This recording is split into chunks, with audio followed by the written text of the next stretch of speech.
Hello class 8th student आज हम पढ़ेंगे संबंध बोधक शब्दों के बारे में। संबंध बोधक शब्द जो है ये अव्यय का एक भेद है। अव्यय मीन्स अविकारी शब्द, ऐसे शब्द जिनमें कोई परिवर्तन और विकार न हो। व्याकरणिक दृष्टि से अगर हम इसको समझे तो वे शब्द जिनमें रूप, लिंग, वचन, कारक, काल आदि के कारण कोई भी परिवर्तन नहीं होता है, ये एज इट इज रहते हैं, है ना।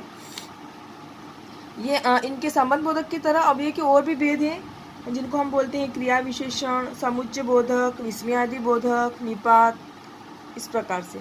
तो उसी का अव्यय का एक भेद है ये संबंध बोधक, है ना।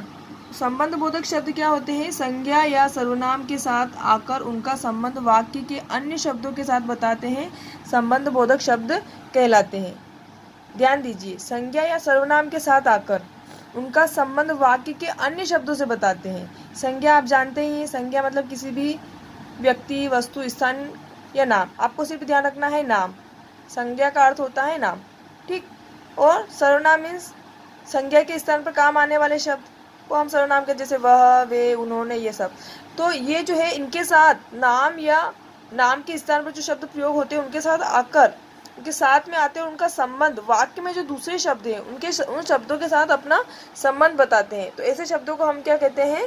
संबंध बोधक शब्द। जैसे के बाहर, के अंदर, में चारों ओर, की ओर, के ऊपर, लाइक दिस। ओके, तो इस प्रकार के शब्द क्या कहलाते हैं? संबंध बोधक शब्द। जैसे पढ़िए और समझिए, गांव के बाहर राक्षस का बगीचा था, है ना। तो गांव के बाहर, ये संबंध, इसमें संज्ञा शब्द भी आया है और दो संज्ञा है इसमें, है ना। गांव, राक्षस, बगीचा, ये सब। तो ये क्या संबंध बता रहे हैं? गांव के बाहर राक्षस का एक बगीचा था, तो ये के बाहर शब्द है, ये क्या है? संबंध बोधक। बगीचे के अंदर, ये के अंदर भी क्या हो गया? संबंध बोधक। रंग बिरंगे फूलों की क्यारियां थी बगीचे में, चारों ओर हरियाली थी। कुछ बच्चे बगीचे की ओर आए, उन्होंने दीवार के ऊपर से छलांग लगाई और अंदर आ गए। तो हम क्या देखते हैं? ये जो शब्द है के बाहर, की ओर, के ऊपर, के अंदर, ये शब्द क्या कर रहे हैं? संज्ञा और सर्वनाम का संबंध किसी वाक्य में जो दूसरे शब्द हैं उनके साथ बता रहे हैं, ठीक है। तो ऐसे शब्द क्या कहलाते हैं? संबंध बोधक शब्द। और जब हम इनका स्थान परिवर्तित करते हैं या किसी भी सेंटेंस के साथ हम इनको यूज करेंगे तो इनका रूप परिवर्तित नहीं होगा, ये सेम रहेंगे। मतलब लिंग, वचन, कारक, काल आदि के अनुसार हम इनको चेंज करेंगे तो इनमें कोई परिवर्तन नहीं होगा। अब देख लेते हैं इनके प्रकार। संबंध बोधक बहुत सारे प्रकार होते हैं संबंध बोधक के, जिसमें से कुछ आपकी बुक में दिए गए हैं, जैसे कालवाचक संबंध बोधक, स्थानवाचक संबंध बोधक, दिशावाचक संबंध बोधक और समानतावाचक संबंध बोधक। ओके, कालवाचक का नाम से ही पता चल रहा है, समय के आधार पर संबंध बताते हैं, है ना। जैसे एग्जाम्पल क्या दे रखा है? राम के बाद कोई नहीं आया, तो के बाद, राम के बाद कोई नहीं आया, ये क्या है? समय बता रहा है। इससे पहले, वर्षा से पहले शोभा विद्यालय पहुंच गई। तो ये जो वाक्य दिए गए हैं, इन वाक्यों में आए अव्यय के बाद और से पहले समय का बोध करा रहे हैं। के बाद मतलब उसके बाद कोई नहीं आया, उस समय के बाद, ठीक है, और उस समय से पहले भी नहीं आया। तो ये क्या बता रहे हैं? समय का पता चल रहा है इनसे। तो ये इस प्रकार के जो शब्द हैं ये किस में आएंगे? के बाद, के पश्चात, के उपरांत, के आगे, के पीछे, के पहले, के पूर्व, ऐसे शब्द हैं क्या कहलाएंगे? कालवाचक संबंध बोधक शब्द कहलाएंगे। ओके, फिर है स्थानवाचक संबंध बोधक। तो स्थान के आधार पर जो संबंध बताते हैं उनको हम स्थानवाचक संबंध बोधक शब्द कहते हैं। जैसे बगीचे के सामने, विद्यालय के पीछे, इस प्रकार के शब्द। जैसे के नीचे, के ऊपर, के सामने, जो क्या बताते हैं? स्थान बताते हैं, वो जगह बताते हैं। उस जगह को हम क्या कहेंगे? स्थानवाचक संबंध बोधक। नेक्स्ट है दिशावाचक। दिशा मतलब डायरेक्शन का, जिससे पता चल रहा है कि उसका डायरेक्शन कहाँ है, किस ओर वो बता रहा है। जैसे गाय घास चरने मैदान की ओर गई, वो दिशा बता रहा है, किस तरफ गई? के पार, नदी के पार मेरा गांव है। तो इस प्रकार के जो अव्यय हैं वो जो दिशा का बोध कराते हैं क्या कहलाते हैं? दिशावाचक संबंध बोधक शब्द कहलाते हैं।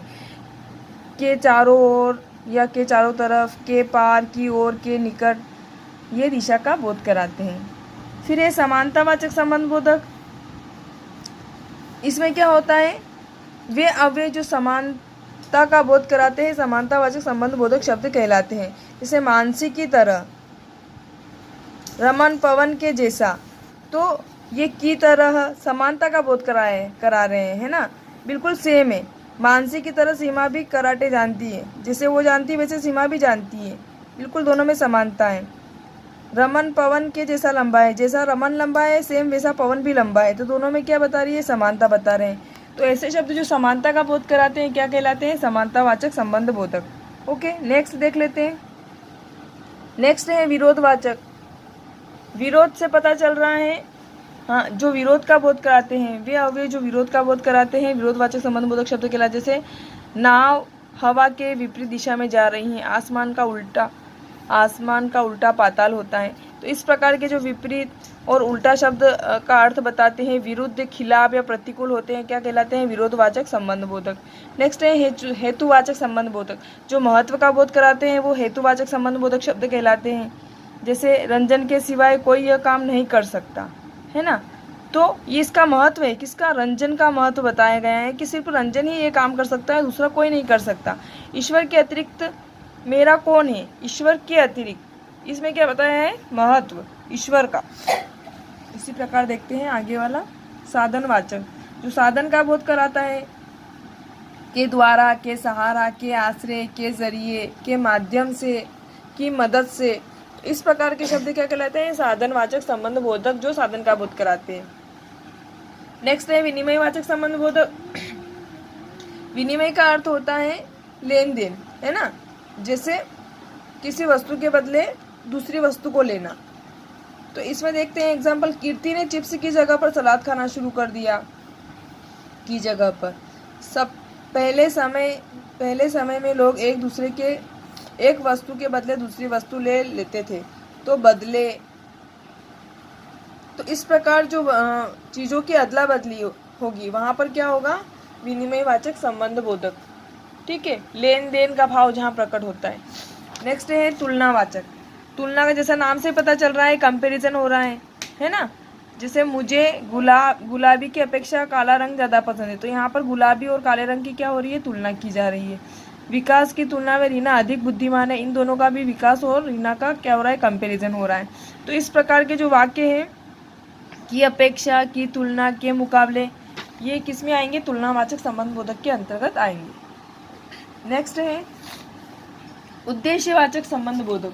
जो उद्देश्य का बोध कराते हैं, जैसे घर बनाने के लिए पैसा बचाना शुरू कर दिया, सहेली की मदद की खातिर उसने और अधिक काम किया। तो ये क्या है, के लिए, की खातिर, के निमित्त, के हेतु, इस प्रकार के शब्द उद्देश्यवाचक संबंध बोधक के अंतर्गत आएंगे। फिर एक कारणवाचक।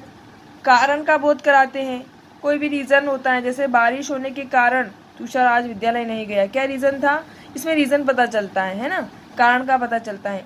चोर अपनी लापरवाही की वजह से पकड़ा गया। अब जो ये के कारण, की वजह से, के मारे, ये सारे शब्द जो है किसमें आएंगे, कारणवाचक संबंध बोधक में। ओके, नेक्स्ट है संघवाचक संबंध बोधक। जो साथ का बोध कराते हैं वो क्या कहलाते हैं, संघवाचक संबंध बोधक। जैसे माँ के संग बच्चे भी घूमने गए, माँ के साथ जाते हैं ना बच्चे घूमने, तो ये जो के साथ है, के संग है, इस प्रकार के सेंटेंस, के साथ, के संग, के समेत, ये सब किस में आएंगे, संघवाचक संबंध बोधक के अंतर्गत आएंगे। ओके, अब देख लेते हैं अपन इसमें दोनों में अंतर, संबंध बोधक और क्रिया विशेषण में क्या डिफरेंस होता है। जैसे इसमें क्या होता है कि जैसे इसको अपन ये जो एग्जाम्पल दे रखे हैं, इनके अलावा भी दूसरे एग्जाम से भी पढ़ सकते हैं। जैसे श्यामा छत के ऊपर सो रही है ना, तो श्यामा छत के ऊपर सो रही है, ये क्या हो गया, संबंध बोधक। और श्यामा ऊपर सो रही है, सिर्फ ऊपर सो रही है, तो ऊपर सो रही क्या होगा, क्रिया विशेषण। वे शब्द जो क्रिया की विशेषता बताते हैं क्रिया विशेषण शब्द कहलाते हैं। क्रिया किस प्रकार से हो रही है वो बताते हैं, वो क्या कहलाते हैं, क्रिया विशेषण। देखिए, कमरे के अंदर जाओ, ये क्या है, संबंध बोधक। इधर है अंदर जाओ, क्या है, क्रिया विशेषण। अंदर जाओ ये क्रिया की विशेषता बता रहा है, कहाँ जाना है, अंदर जाना। घर के बाहर तन्नू खड़ी है, के बाहर, और यहाँ पे क्या लिखा है, तन्नू बाहर खड़ी है। यहाँ पे सिर्फ बाहर है, यहाँ पर के बाहर है, यहाँ पर अंदर है और यहाँ पर के अंदर है। रमेश ने पुस्तकें मेज के ऊपर रखी है, और यहाँ पर रमेश ने पुस्तकें ऊपर रखी हैं। तो आप विभोर रंजन से अच्छा गाता है, विभोर अच्छा गाता है। तो आप देखते हैं कि जो वाक्य में रंगीन शब्द आए हैं, इसमें क्या हो रहा है, इस साइड की जो सेंटेंस, इसमें क्या हो रहा है, संज्ञा व सर्वनाम का बीच जो है वो संबंध बता रहे हैं, संज्ञा या सर्वनाम के बीच में संबंध बता रहे हैं। और इसमें क्या हो रहा है, जो रंगीन शब्द हैं और रेखांकित शब्द हैं वो क्या है, क्रिया की विशेषता बता रहे हैं कि क्रिया कैसे हो रही है। जैसे विभोर अच्छा गाता है, कैसा गाता है वो यहाँ पर इसका बताया गया है कि अच्छा गाता है। रमेश ने पुस्तकें ऊपर रखी है, पुस्तकें कहाँ रखी है, तो ऊपर रखी है। तो इससे पता चल रहा है कि क्रिया विशेषण है। और यहाँ पे पता चल रहा है कि जो संबंध बता रहे हैं, संज्ञा और सर्वनाम का संबंध दूसरे वाक्य से बता रहे हैं, दूसरे शब्द से बता रहे हैं। तो यहाँ पर ये क्या होगा, संबंध बोधक। तो स्टूडेंट, आई होप आपको संबंध बोधक शब्द और क्रिया विशेषण में डिफरेंस पता चल गया होगा। आओ करें 4 और 5 का PDF में ऑलरेडी आपको सेंड कर चुकी हूँ। तो सभी स्टूडेंट्स अपनी बुक्स और कॉपीज़ कंप्लीट कर लीजिए। और आपका होमवर्क रहेगा आज अभ्यास पुस्तिका में जो संबंध बोधक शब्द के बारे में दिया गया है, और वसंत आ गया चैप्टर 1, ये आपको फिल करना है। जैसे ये आपकी अभ्यास पुस्तिका है, ये आपका होमवर्क है शब्द ज्ञान में। मेरी बारी 1, दिए गए भेद से संबंधित उचित संबंध बोधक शब्द लिखकर कहानी पूरी कीजिए। ये पूरी कहानी दे रखी है, आपको पढ़ना है। और यहाँ पे लिख रखा है गांव स्थानवाचक, तो यहाँ पर स्थानवाचक संबंध बोधक फिल करना है, क्या आएगा।